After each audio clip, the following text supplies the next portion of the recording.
Subscribe করুন Sony ৮, click করুন bell icon. তাহলে মহারাজ তোমাকেও ডেকে পাঠিয়েছেন? আমি তো কিঞ্চিত বিস্মিত বোধ করছি। এমন আকস্মিক আহ্বানের কারণ কি হতে পারে? কারণ যাই হোক, মহারাজের হ্যাঁতে হ্যাঁ আর নাতে না বলতে হবে। সে তো বিলক্ষণ। মহারাজকে খুশি করতে পারলেই আমরা সুখী হব। ব্যাস ব্যাস ব্যাস, এই তো সার কথা বুঝে গেছো। চলো পণ্ডিত, তাড়াতাড়ি পা চালাও দেখি। ওহ, যারা এসব বুঝতে পারবে তারাই তো এসে পৌঁছলো না এখনো। কে জানে আর কতক্ষণ অপেক্ষা করতে হবে।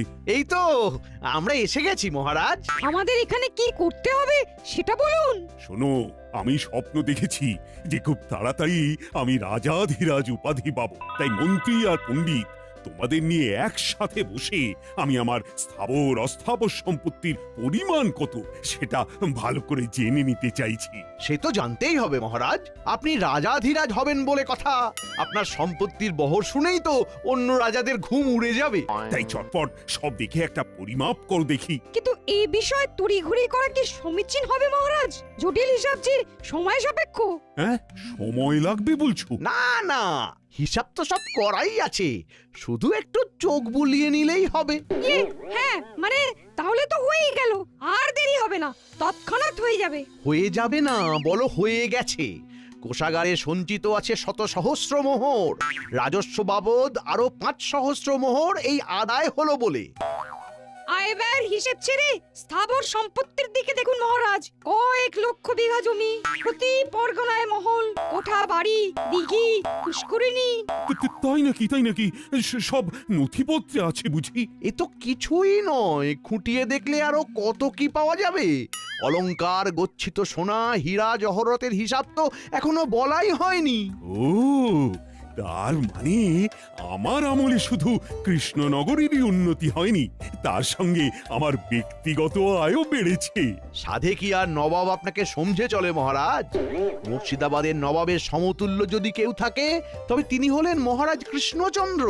সম্পদে ঐশ্বর্যে আপনি অতুলনীয় মহারাজ। বেশ বেশ, তবে শুধু এটুকুতেই আমি থেমে থাকতে চাই না, আরো আরো অনেক সম্পদ চাই আমার। নিশ্চয়ই মহারাজ, আপনাকে যে এক এবং অদ্বিতীয় হতে হবে।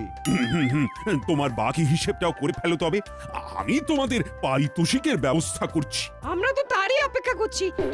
না মানে এই যে হিসাব করছি। মহারাজের জয় হোক। তবে আজও যেন মনে হচ্ছে মহারাজ একটু বেশি খুশি খুশি আছেন। কোনো সুসংবাদ আছে বুঝি? সংবাদ নয় গোপাল, বলো ঘোষণা। বেশ তো, কি ঘোষণা করবেন করুন মহারাজ। আমরাও না হয় আমাদের কর্ণযুগল সার্থক করি।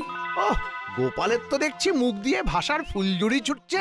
পণ্ডিতের টোলে নাম লিখিয়েছে বুঝি? সে যাই হোক, তবে একবার মহারাজের ঘোষণা শুনলেই সব ছোটাছুটি বন্ধ হয়ে যাবে।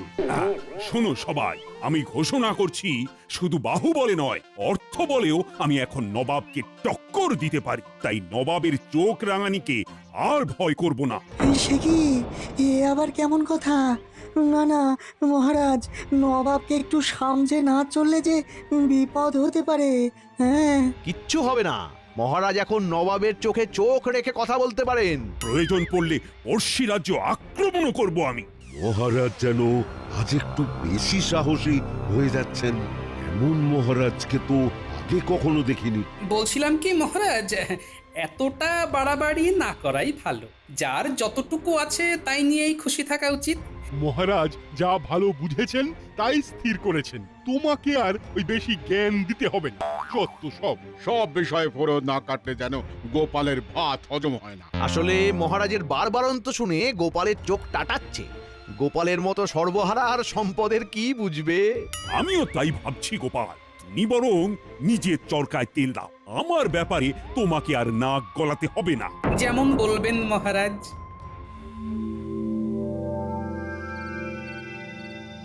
ঠিক হচ্ছে না গিন্নি, ঠিক হচ্ছে না। কি সে ঠিক হচ্ছে না? না না না না না, আমি তো মাথা মুন্ডু কিছুই বুঝতে পারছি না। তুমি না পারলেও মহারাজ একদিন ঠিক বুঝবেন, তবে ততক্ষণে বড্ড দেরি হয়ে যাবে গিন্নি। এই দেখো, হেয়ালি করা বন্ধ করে আসল কথাটা বলবে। হ্যাঁ, আসল নকল জানি না, তবে মহারাজ তোষামুদেদের পাল্লায় পড়ে ধরাকে একেবারে সরাজ্ঞান করছেন, আর সেটা ধরিয়ে দিতে গেলে দু চার কথা শুনিয়ে দিচ্ছেন। বুঝেছি। তার মানে মহারাজের কাছে তোমার মুখ পুড়েছে। হ্যাঁ, না না, তুমিও তো আমাকে সময় অসময়ে কম অপমান করো না গিন্নি, তাই এসব গা সওয়া হয়ে গেছে। ও, সুযোগ বুঝে ঠিক চিমটিটা কেটে দিলে। তবে সময় বুঝে আমি কিন্তু সুদে আসলে ফেরত দেব, তখন টেটটি পাবে। আমি তো ভাবছি মহারাজের কথা, কবে যে মহারাজ নিজের ভুল বুঝতে পারবেন। ব্যাপার কি মন্ত্রী, মনে হচ্ছে তুমি কিছু বলবে বলবে করছো, কিন্তু বলতে পারছো না। হ্যাঁ মানে মানে মহারাজ, বলছিলাম কি যে নবাবকেও ছাড়িয়ে যেতে গেলে আপনার জীবনযাত্রার মান আরো উন্নত করলে ভালো হয়। তবে কি মহারাজ নিতান্তই ওই সাদা মাটা জীবনযাপন করেন? মহারাজ যেমন আছেন তেমনই তো ভালো আছেন, অযথা অন্যরকম কিছু করার কি প্রয়োজন? প্রয়োজন আছে বই কি, নবাবকে দেখিয়ে দিতে হবে যে মহারাজও কিছু কম যান না, তাই দামি আতর, সুগন্ধি, অলংকার সব লাগবে, আর সেখান থেকেই আমাকে সুবিধা মতো সরাতে হবে।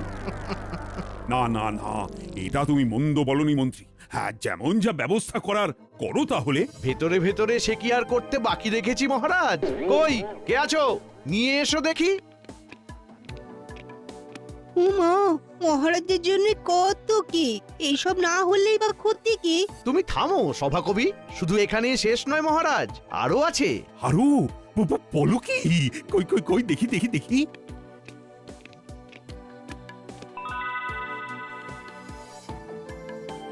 শুধু আপনার জন্য মহারাজ। না না, মন্ত্রী মশাইয়ের কাজে কোনো ত্রুটি নেই, সব ব্যবস্থা কেমন গুছিয়ে করেছেন। হ্যাঁ, সে কি আর এমনি এমনি করেছি, এই তালে যা হাতানোর তাও হাতিয়ে নিয়েছি।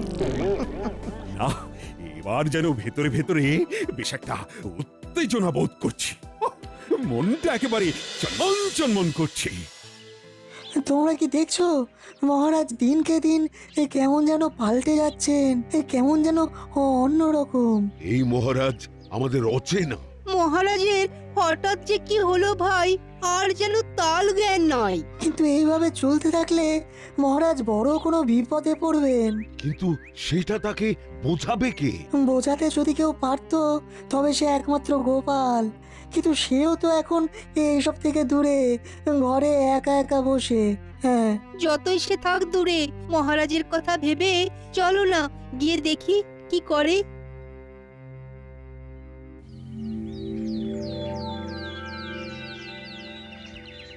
ও গোপাল দাদু, তোমার কি হয়েছে বলো তো? সারাদিন কেমন যেন মন খারাপ করে ঘরে বসে থাকো আজকাল। এটা কিন্তু গুলটে ঠিক বলেছে না, আমাদের তুমি গল্প বলো আর না মজা করো। তোদের এরকম মনে হচ্ছে বুঝি? তা তোরা আমার মুখ দেখেই মনের কথা বুঝে গেলি? হ্যাঁ, আমরা সব বুঝতে পারি, সেই জন্যই তো বলছি মন খারাপ করে বসে না থেকে আমাদের পড়াও দেখি। হ্যাঁ হ্যাঁ, গোপাল দাদু পড়ালে আমাদের খুব তাড়াতাড়ি পড়া মুখস্থ হয়ে যায়। হবে না কেন, গোপাল দাদু তো বুদ্ধির রাজা, তাই বুদ্ধি করেই আমাদেরও বুদ্ধি বাড়িয়ে দেয়। বটে, তোরাও দেখছি ভালোই তোল্লাই দিতে শিখে গেছিস।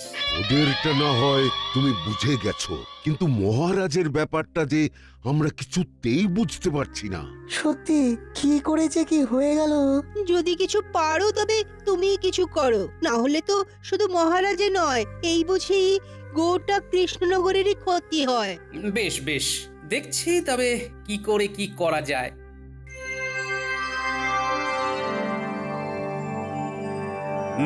তারপর মন্ত্রী রাজস্ব আদায়ের কাজে হাত দিলে নাকি? না মহারাজ, এই তো দেব দেব করছি।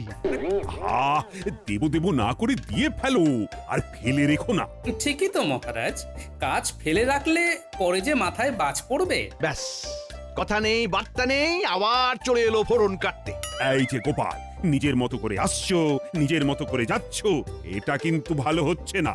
সে যাই হোক, এখন কি চাই সেটা বল। চাইতেই তো এসেছে মহারাজ, না হলে কি আর এমনি এমনি আসে? তবে যত যাই দিন মহারাজ, কোনো কিছু দিয়ে এই গোপালের দারিদ্রতা ঘুচবে না। গোপাল থাকে তো ওই খড়ের চালের ঘরে, আর পরে ওই একটা ধুতি আর একটা ফতুয়া। ওর আবার কি চাই মহারাজ? বিলক্ষণ, এর থেকে বেশি দিলে ওর সহ্য হবে না। তবে মহারাজ, আপনি যে এখন দিন দরিদ্রের দান ধ্যান করা বন্ধ করে দিয়েছেন, সে কথা কি গোপালের কানে গেছে? শোনো গোপাল, এই খাম্বাজ রাজা, বর্ধমানের রাজা, উৎকলের রাজারা বিভিন্ন সাহায্য চাইছে। আমি কিন্তু তাতে কর্ণপাত করছি না। আমাকে আপনারা যত যাই বলুন, তবুও বলছি আরেকবার ভেবে দেখুন, যেমন যা করছেন কাজটা কিন্তু ভালো হচ্ছে না। তা তুমি কি আমায় সতর্ক করতে এসেছো আর ভাবছো তোমার কথায় আমি সুরসুর করে আমার সব স্বপ্ন জলাঞ্জলি দিয়ে দেব? সে গুড়ে বালি। তাই তুমি হাতে তালি দিতে দিতে নিজের রাস্তা দেখো এবার। বেশ, আপনি যেমন বলবেন মহারাজ।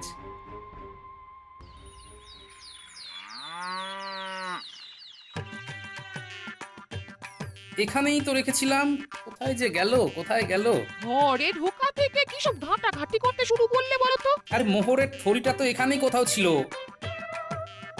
দেখো তো গিন্নি, এদিক ওদিক কোথাও নজরে পড়ে কিনা। এমন বলছো যেন মোহরের থলি নিয়ে আমি লোপালোপি করি। তুমি কি কোনোদিন আমায় হাত খরচের জন্য কিছু দিয়েছো যে আমার কাছে থাকবে? কিন্তু কিছু না কিছু তো থাকতেই হবে। তবে যেটুকু যা আছে তাই দিয়েই কাজ হবে। আরো মোহর লাগবে, আরো আরো আরো। নির্ঘাত তোমার মাথার গন্ডগোল হচ্ছে। ওই মোহর মোহর করেই তোমার মাথা খারাপ হয়ে গেছে। হ্যাঁ, মাথা খারাপ আমার নয়, মাথা খারাপ তো হয়েছে মহারাজের, আর ওটাই আমাকে ঠিক করতে হবে। সে তুমি যাই বলো, আমি যা বোঝার বুঝে গেছি। গন্ডগোল তো হয়েছে, না হলে তোমার মতো লোক মোহরের জন্য এরকম খোঁজাখুঁজি শুরু করে? হ্যাঁ, না না না না, আমি আর ভাবতে পারছি না। তোমাকে আর ভাবতেও হবে না গিন্নি, ভাবা ভাবির ব্যাপারটা এবার আমার উপর ছেড়ে দাও। প্রণাম মহারাজ। আবার আবার এসেছো গোপাল? কেন মহারাজ, আমাকে কি আসতে নেই, নাকি আপনাকে আমার মুখ দেখতে নেই? এই মরেছে, এবার কি বলি আমি? আমি শুধু ভাবছি, বারবার তাড়িয়ে দেওয়া সত্ত্বেও গোপাল কেন আবার ফিরে ফিরে আসছে। আমার তো মনে হয় বারবার অপমানিত হতে। ঠিক ঠিক, ন্যাড়া 3বার বেলতলায় যায় আর গোপাল 3বার অপমানিত হয়। এবার কিন্তু বড্ড বাড়াবাড়ি হচ্ছে। গোপালকে চুপচাপ থাকতে দেখে যেমন খুশি অপমান করছে ওকে। গোপালের কিন্তু এবার কিছু বলা দরকার। বলছিলাম কি মহারাজ, আমি কিন্তু আপনার কাছে কোনো দান চাইতে আসিনি। সময়ে অসময়ে আপনি আমাকে পুরস্কার স্বরূপ বহু মোহর অলংকার দেবেন বলে প্রতিশ্রুতি দিয়েছিলেন, কিন্তু তারপরে আর দেননি। এখন সেই সব পুরস্কার আমার চাই। এখনই চাই না? মানে ধীরে সুস্থে পরে পরে দিলে চলবে না? চলবে না কেন? খুব চলবে, খুব চালালেই চলবে। না, চলবে না। দিলে ভালো, না দিলে সেই কথাও রাষ্ট্র করে বেড়াবো।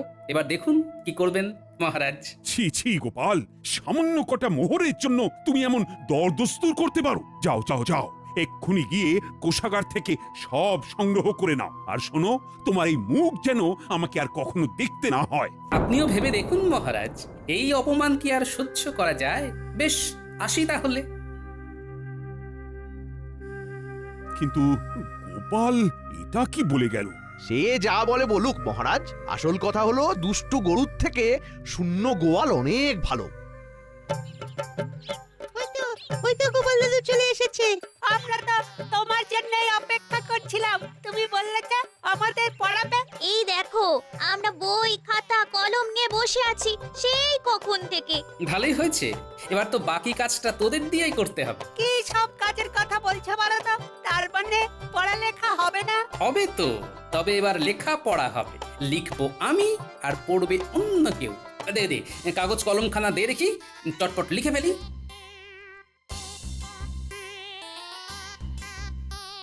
নে, এবার এই চিঠিখানা রাজবৈদ্যর হাতে তুলে দে গিয়ে, যা। আর শোন, একটা কথা তোদের কানে কানে বলি। কি বলছো কি গোপাল দাদু? দাদু যা বলছে ভেবে চিন্তে বলছে নিশ্চয়ই। চল, আমরা দাদুর কথা মতো কাজ করি।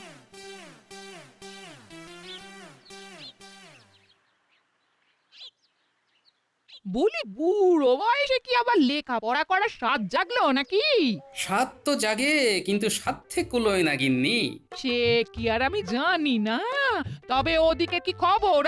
মহারাজ কি নিজের ভুল বুঝতে পেরেছেন নাকি এখনো অন্য ঘরে রয়েছে? না এখনো পারেননি, তবে আজ যে অপমান করেছেন তিনি আমায়, এরপরে বেঁচে থাকাই মুশকিল। কি আবোল তাবোল বলছো বলো তো তুমি? একটু জল খাবো, জল দাও না গিন্নি। সেটা ভালো করে বললেই হয়, দাঁড়াও দিচ্ছি।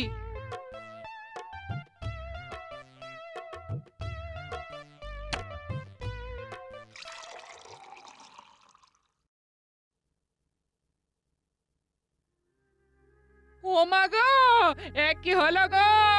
ও গো, কে কোথায় আছো গো? মানুষটা তো এক্ষুনি বসেছিল, তারপরে না না না, আমি বরং বৈদ্যকে ডেকে আনি গিয়ে।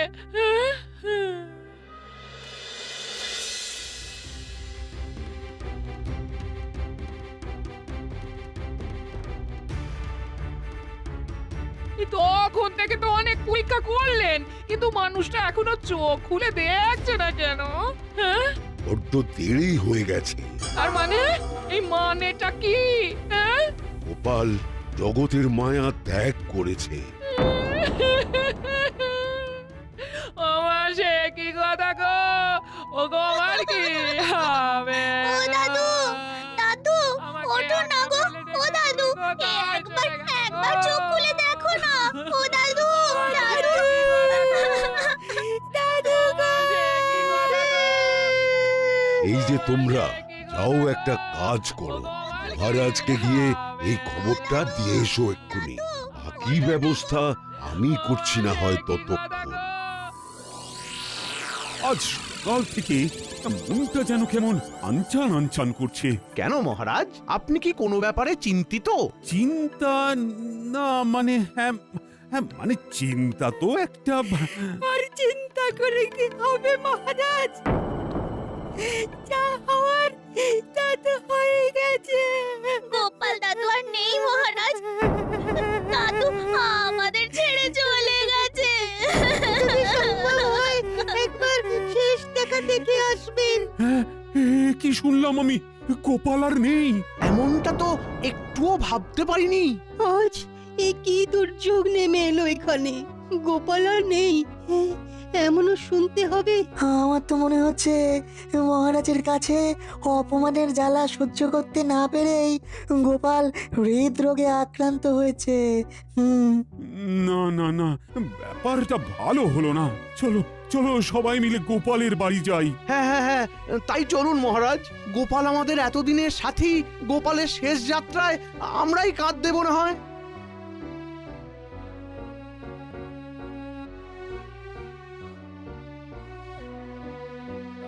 ব্যবস্থা যখন সব হয়েই গেছে, তখন আর দেরি করাটা ঠিক হবে না। হ্যাঁ হ্যাঁ, এসো সবাই, কাঁধে কাঁধ মেলাই।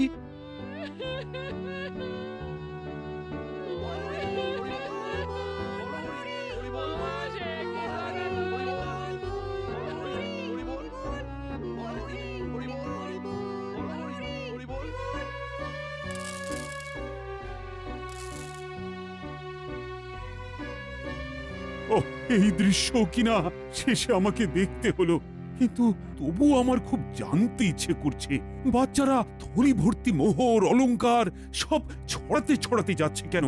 আর গোপালের হাত দুটোই বা খাট থেকে বেরিয়ে দুদিকে ঝুলছে কেন? মহারাজ, আর একটা ব্যাপার কি আপনি লক্ষ্য করেছেন? কি বলতো? গোপালের দেহ কারা কাঁধে করে নিয়ে যাচ্ছে? হ্যাঁ হ্যাঁ, হয়তো মন্ত্রী, সেনাপতি, জ্যোতিষী আর পণ্ডিত। আসলে গোপালের এই শেষ যাত্রা আমাদের কিছু শিক্ষা দিয়ে যাচ্ছে মহারাজ। এই যে দেখুন, যারা গোপালকে সহ্য করতে পারত না, এখন তাদেরই কাঁধে গোপাল যাচ্ছে। তার মানে শেষ পর্যন্ত কেউই কারোর শত্রু থাকে না, সবাই মান অভিমান ভুলে কাঁধে কাঁধ মিলিয়ে পার করে দেয়। তাই তো, এই দৃশ্য তো সেই কথাই বলছে। আর ওই যে মোহর আর অলংকার ছড়িয়ে যাচ্ছে, সেটাও বুঝিয়ে দেয় যে এই অর্থ সমৃদ্ধি সবই ফেলে একসময় চলে যেতে হবে। কি ভীষণ সত্যি। দুটো খালি হাতও বুঝিয়ে দিচ্ছে খালি হাতেই আমরা সংসারে এসেছিলাম আর খালি হাতেই আমাদের যেতে হবে। এই চরম সত্যিটা আমি আগে বুঝিনি। গোপাল, গোপাল, তুমি মরে গিয়ে আমাকে চরম শিক্ষা দিয়ে গেলে। ভগবান, কিন্তু এখন শিক্ষা পেলেও গোপাল তো আর ফিরবে না। কে বলেছে গোপাল ফিরবে না? মহারাজ চাইলে গোপাল ফিরেও আসতে পারে আর রাজসভাতেও যেতে পারে। তার মানে গোপাল, তুমি মারা যাওনি? দেখো দেখো, গোপাল মরেনি। তবে সবটাই যে গোপাল ওই চিঠি লিখে আমাকে আগেই জানিয়ে গেছিল সেটা তো আর মহারাজকে বলিনি। আরে আরে, দেখছেন কি খাটটা এবার কাঁধ থেকে নামান। আমাদের দাদু আমাদের ছেড়ে চলে যাবে, তাই সাহস নাকি আমরা যেতে দেব নাকি? এক্ষুনি খাট নামান, না হলে গোপাল দাদুকে খাটে চাপিয়ে কাঁধে করে সারা কৃষ্ণনগর ঘোরাতে হবে। উফ, এতক্ষণে ঘাম দিয়ে ছাড়লো যেন জ্বর। কেউ এসে হাতটা আমার ধর। ও গোপাল, আচ্ছা একখানা খেল দেখালে বটে।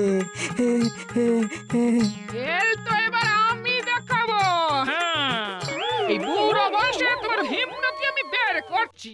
মহারাজকে শিক্ষা দিতে গিয়ে এমন রসিকতা না করলেই চলছিল না। আর ঝেঁটিয়ে তোমার মাথা থেকে এই রসিকতার ভূত নামাবো। হ্যাঁ, এই এই এই ওরে বাবা রে, গেলাম রে। ছেড়ে দাও গিন্নি, এবারের মতো ছেড়ে দাও আমাকে। ওরে বাবা রে। সবাই গোপালের কাছে জব্দ আর গোপাল গিন্নির কাছে। For more updates, subscribe to our channel, click the show links and enjoy watching the videos.